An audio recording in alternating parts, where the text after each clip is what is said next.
and welcome to the moors. Much of Britain is covered in this sort of land. It's high, it's cold, it's exposed, the soil's poor.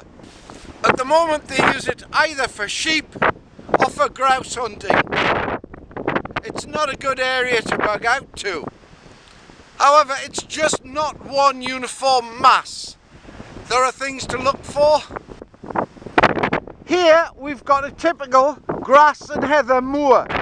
Most of the soil is heavy clay, so it keeps the water. But there are parts of it where it's sand, so the valleys are quite often used for reservoirs. We'll have a look at some other areas and the soil.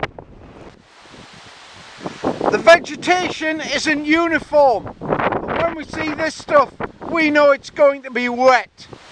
So avoid this stuff at all costs. The ground's damp and uneven enough anyway without having to march through a bog. The soil is thin. This makes falling trees a real hazard. The roots don't go down far and they're very susceptible to wind. You need to take care when choosing your campsite. Here we can see the condition of the soil. It's pretty poor. An area that's been burnt.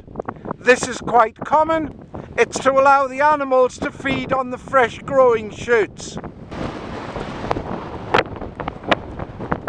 It's pretty rough and wild out there, but at least in the car you've got a chance of speaking without the wind taking away all the sound.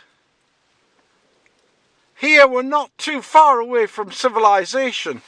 In many parts of Britain, it's a long walk to anywhere safe.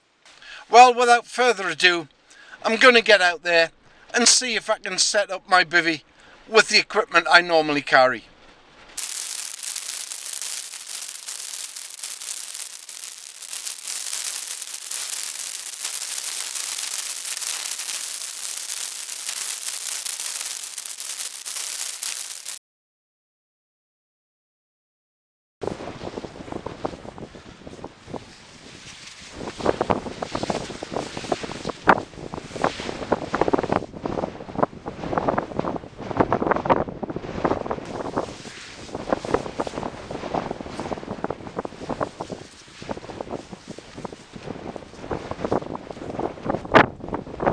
If you brush the heather out of the way and get down to the basic soil, you can get the tent pegs in.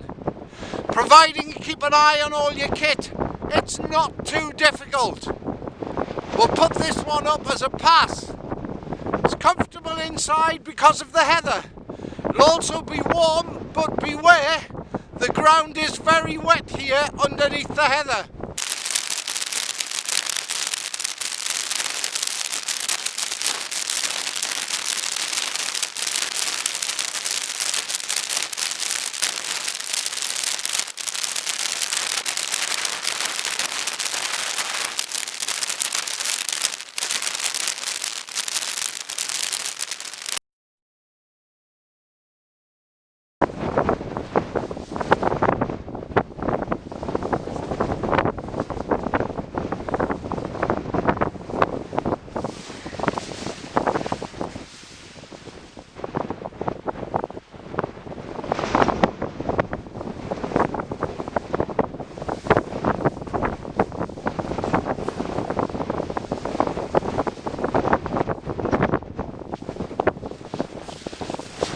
Maybe not the best bivvy in the world, but in there it's less windy and it's a lot warmer.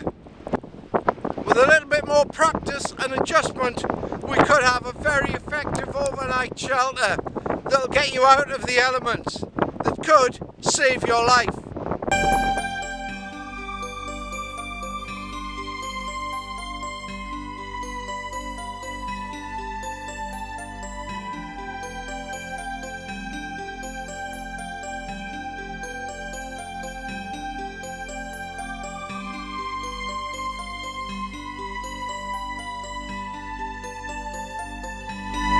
So, get out and train. You know it's worth it. It'll serve you well.